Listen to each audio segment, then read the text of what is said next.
Mundur babak belur, lanjut menyusuri maut. Assalamualaikum warahmatullahi wabarakatuh. Salam Om Swastiastu, Namo Buddhaya. Dewan juri yang kami hormati, perkenalkan, saya Irwan Ramadhani, pembicara pertama sekaligus pembicara kesimpulan. Rekan saya Alifatul Aulia, pembicara kedua sekaligus menyampaikan argumentasi dari sisi pro. Dan rekan saya Saidah Raufiqah, pembicara ketiga sekaligus menyampaikan argumentasi dari sisi kontra. Burung dara, burung merpati, dewan juri yang kami hormati, mosi perdebatan kita kali ini yaitu pilkada serentak di tengah pandemi COVID-19. Pelaksanaan pilkada serentak di tengah pandemi COVID-19 adalah amanat dari PKPU nomor 6 tahun 2020 yang akan diselenggarakan 9 Desember mendatang. Berbagai pro dan kontra mengiringi rencana pemerintah untuk tetap menyelenggarakan pilkada serentak di tengah pandemi COVID-19. Sebagian pihak menilai pilkada serentak akan membuka potensi penularan virus yang lebih masif di kalangan masyarakat. Namun, pilkada harus tetap dilaksanakan demi mendapatkan pemimpin-pemimpin daerah yang bisa menangani pandemi ini dengan maksimal. Sejumlah pihak sebelumnya meminta kepada pemerintah Republik Indonesia agar pilkada ditunda dengan pertimbangan kondisi saat ini. Permintaan itu salah satunya datang dari PBNU. Pengurus Besar Nahdlatul Ulama meminta supaya pelaksanaan pilkada 2020 ditunda. Hal ini disampaikan lantaran NU menilai pandemi COVID di Indonesia telah mencapai pada tingkat darurat. Hal ini didukung dengan pendapat mantan Wakil Presiden Republik Indonesia, Bapak Yusuf Kala, meminta pilkada ditunda hingga tahun depan setelah vaksin ditemukan dan benar-benar efektif mencegah penyebaran COVID-19. Menurut Bapak Yusuf Kala, daerah yang menyelenggarakan pemilihan tersebut, kepala daerahnya masa jabatannya baru habis tahun depan. Sehingga menurut beliau tidak perlu gelisah akan terjadi kekosongan pemerintahan terlampau lama. Namun Dewan Juri yang terhormat, di sisi lain, Direktur Pusat Kajian Politik Universitas Indonesia berargumen bahwa pilkada serentak perlu dilaksanakan agar pemerintah di daerah berjalan dengan optimal. Walaupun pemimpin di daerah yang sudah masa jabatannya habis bisa digantikan oleh penjabat pelaksana harian atau pelaksana tugas, namun dinilai tidak berjalan dengan optimal dan cenderung menimbulkan masalah yang lain.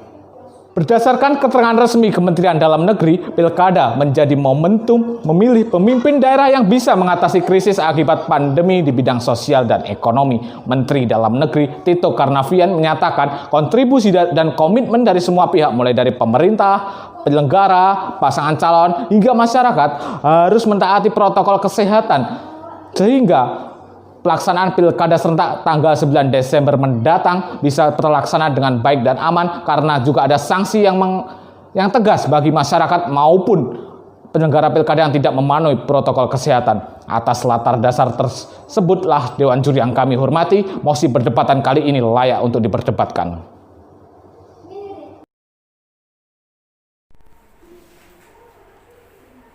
Peace, independence, democracy, unity, and prosperity. Nelson Mandela. Setiap negara tentunya menginginkan kualitas demokrasi yang terbaik meskipun di tengah pandemi COVID-19.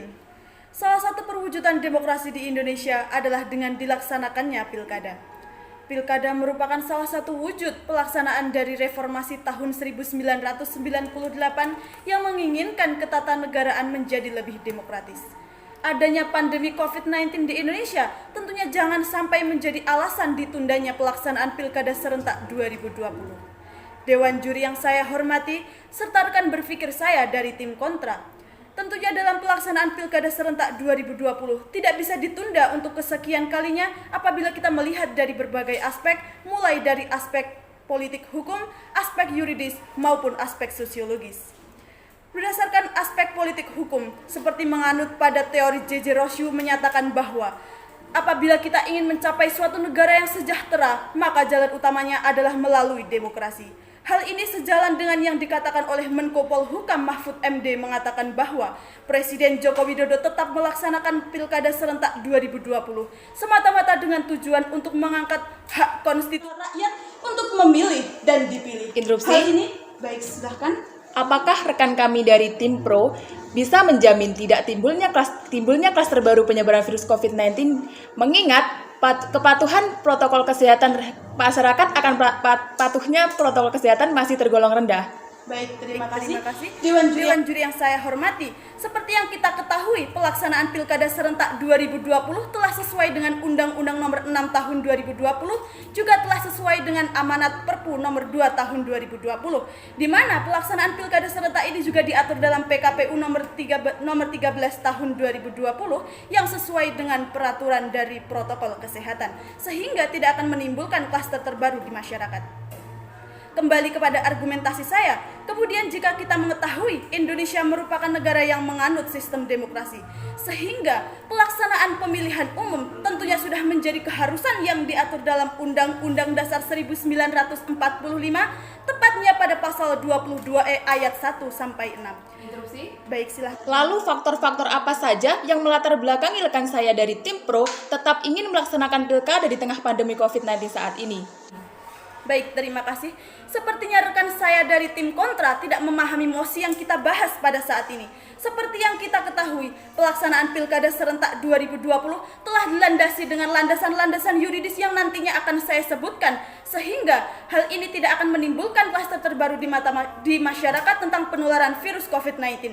Bagi para pelanggar yang melakukan pelanggaran protokol di pelaksanaan Pilkada serentak nantinya akan mendapatkan sanksi sebagaimana terdapat pada pasal 88C ayat 2 Perpu PKPU nomor 13 tahun 2020. Kembali kepada argumentasi saya, selanjutnya jika kita melihat dari landasan yuridis, diadakannya Pilkada serentak 2020 ini telah sesuai dengan Undang-Undang Nomor 6 Tahun 2020 tentang pelaksanaan pemilihan bupati, wali kota dan juga gubernur.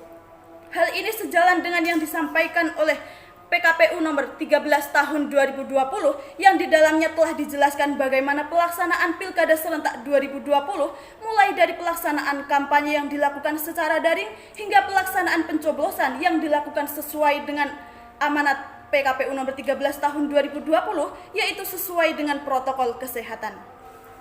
Dewan juri yang saya hormati serta rekan berpikir saya dari tim kontra.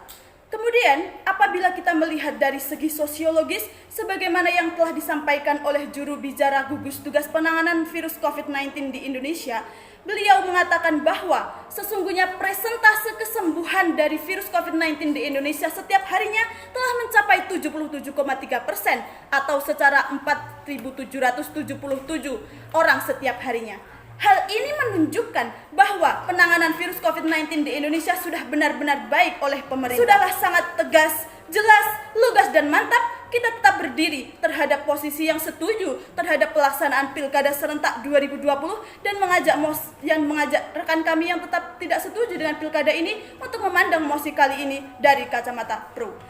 Burung dara, burung merpati, salam demokrasi.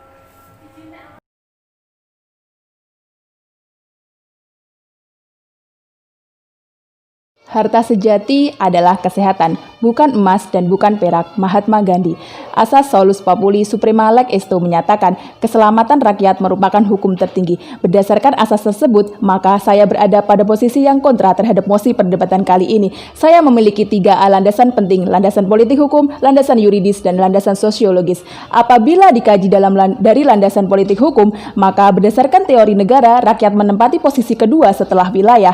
Jadi, jika rakyat sehat, maka negara kuat dan kokoh. Dikutip dari detik.com menyatakan Indonesia saat ini menempati posisi ketiga se-Asia dengan jumlah pasien COVID-19 saat ini berjumlah 438.518 kasus positif corona. Dengan jumlah kasus sebanyak tersebut, maka pemerintah mengeluarkan Undang-Undang Nomor 2 Tahun 2020 terhadap percepatan penanganan virus COVID-19 di Indonesia. Namun, meskipun pemerintah telah mengeluarkan undang-undang tersebut, faktanya masih banyak masyarakat yang melanggar protokol kesehatan dan tidak mematuhi adanya protokol kesehatan yang dibuat oleh pemerintah tersebut. Berarti pemerintah telah mengedepankan keselamatan dan kesehatan masyarakat dengan adanya undang-undang tersebut. Dewan juri yang kami hormati serta rekan berpikir saya dari tim kontra, tim pro dari landasan politik hukum Inilah maka dikuatkan dengan adanya landasan yuridis, di mana landasan yuridis yang pertama yaitu pasal 28A Undang-Undang Dasar 1945 yang menyatakan bahwa setiap warga negara berhak untuk hidup dan mempertahankan kehidupannya, serta dalam pasal 28H ayat 1 Undang-Undang Dasar 1945 juga menyatakan bahwa setiap warga negara berhak untuk hidup sejahtera lahir dan batin, memperoleh tempat tinggal, serta memperoleh lingkungan yang sehat. Namun, Dewan Juri yang kami hormati, jika pelaksanaan pilkada di tengah pandemi COVID-19 saat ini tetap dilaksanakan, justru hal tersebut malah menambah kekhawatiran masyarakat akan timbulnya klaster baru penyebaran virus COVID-19. Lantas, baik silahkan. Apakah rekan dari tim kontra bisa menjamin kapan pandemi ini akan berakhir? Padahal kita juga membutuhkan pemimpin yang baru, terutama dalam penanganan virus COVID-19 yang baru. Baik, terima kasih. Apakah dengan adanya pemimpin yang baru dapat menangani pandemi COVID-19 ini dengan baik, Dewan Juri yang kami hormati? Hal tersebut juga masih menjadi angan-angan, masih menjadi rencana, dan masih menjadi isu yang saat ini di kalangan masyarakat. Baik, kembali ke landasan argumentasi kami. Landasan yuridis yang kedua, yaitu dalam pasal 2 dan pasal 4 ayat 1 Undang-Undang Nomor 4 Tahun 1984 tentang wabah penyakit menular, bahwa tujuan diadakannya undang-undang tersebut yaitu untuk melindungi masyarakat dari bahaya wabah penyakit menular yang ditimbulkan dari virus COVID-19. Namun, jika pelaksanaan pilkada di tengah pandemi COVID-19 ini tetap dilaksanakan, pemerintah yang seharusnya melindungi masyarakat dalam hal ini justru malah membahayakan kehidupan masyarakat itu sendiri, Dewan Juri yang kami hormati. Kemudian, landasan yuridis yang ketiga yaitu pada pasal 4 dan pasal 6 Undang-Undang Nomor 36 Tahun 2009 tentang kesehatan, yang dimana dalam undang-undang tersebut menyatakan setiap warga negara berhak untuk hidup sehat dan memperoleh lingkungan yang sehat. Namun, jika pelaksanaan pilkada di tengah pandemi COVID-19 saat ini tetap dilaksanakan, justru baik, silahkan. Hak seluruh warga negara adalah terjaminnya asas demokrasi dari rakyat, oleh rakyat, dan untuk rakyat, yang salah satu perwujudannya adalah melalui demokrasi. Sebenarnya faktor apa yang mengakibatkan tim kontra tidak setuju untuk pelaksanaan pilkada serentak 2020? Terima kasih. Baik, terima kasih. Sepertinya rekan dari tim pro kurang memahami adanya isi Undang-Undang Dasar 1945 yang dimana Undang-Undang pasal 28A Undang-Undang Dasar 1945 di situ menyatakan bahwa setiap warga negara berhak untuk hidup dan mempertahankan kehidupannya. Dan Undang-Undang Dasar 1945 pasal 28I menyatakan asas demokrasi. Jadi sudah jelas, Dewan Juri yang kami hormati, di sini pemerintah lebih mengedepankan keselamatan dan kesehatan masyarakat daripada asas demokrasi berdasarkan Undang-Undang Dasar 1945. Kembali ke landasan argumentasi kami, dari landasan hukum politik hukum, yuridis, kemudian dikuatkan lagi dengan adanya landasan sosiologis, di mana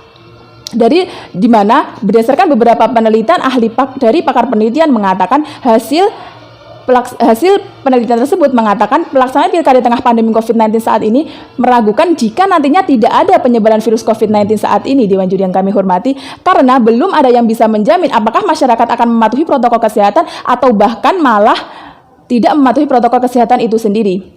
Baik, jadi pemenuhan hak atas kesehatan telah diatur dalam amandemen Undang-Undang Dasar 1945 dalam pasal 28A, yang dimana merupakan bagian utama dari hak asasi manusia, sehingga setiap warga masyarakat berhak untuk mendapatkan kehidupan yang sehat. In health there is freedom. Health is the first thing in all freedom. Dalam kesehatan terdapat kebebasan. Kesehatan adalah hal paling pertama dalam sebuah kebebasan. Hendrik Fredrik Amil. Dewan Juri yang kami hormati, sampailah di akhir perdebatan sehingga dapat kita tarik kesimpulan bahwa pada dasarnya pelaksanaan pilkada tahun 2020 harus tetap dilaksanakan karena merupakan pesta demokrasi bagi rakyat Indonesia. Pelaksanaan pilkada di tengah pandemi telah sesuai dengan tahapan yang diatur oleh PKPU nomor 6 tahun 2020, di mana pelaksanaan pilkada tetap mematuhi protokol kesehatan sebagai upaya mencegah penyebaran dan penularan COVID-19 dan tidak menimbulkan klaster baru. Sehingga solusi yang ditawarkan adalah yang pertama, adanya pengaturan jadwal dalam menyalurkan hak suara di RT 1 dimulai pada pukul sekian dan seterusnya. Yang kedua, dalam mengikuti pilkada setiap TPS disediakan tempat cuci tangan sehingga peserta pilkada sebelum dan sesudah menyalurkan hak suaranya dapat mencuci tangan sebagai upaya pencegahan dari virus corona. Dan yang ketiga, saat penyaluran suara, tempat duduk untuk peserta pilkada dapat ditata sesuai protokol kesehatan dengan jarak 1-2 meter, sekaligus peserta pilkada diwajibkan menggunakan masker. Akan tetapi, di sisi lain, terdapat pandangan bahwa pelaksanaan pilkada di tengah pandemi ini justru akan menambah kekhawatiran masyarakat akan timbulnya klaster baru penyebaran COVID-19, padahal mengutamakan kesehatan masyarakat lebih penting daripada pelaksanaan pilkada. Sehingga solusi yang ditawarkan terhadap kekhawatiran masyarakat adalah pelaksanaan pilkada di Indonesia saat ini hendaknya dapat ditunda. Dan apabila khawatir terjadi kekosongan kekuasaan atau pemimpin, maka hal tersebut dapat digantikan sementara dengan pelaksana tugas. Lalu dana APBD sebagai anggaran pilkada serentak dapat dialokasikan kepada penanganan pandemi COVID-19 karena kondisi ekonomi di Indonesia saat ini menurun dan belum pulih akibat pandemi yang belum bisa dipastikan kapan berakhirnya. Sekian dan terima kasih. Salam demokrasi.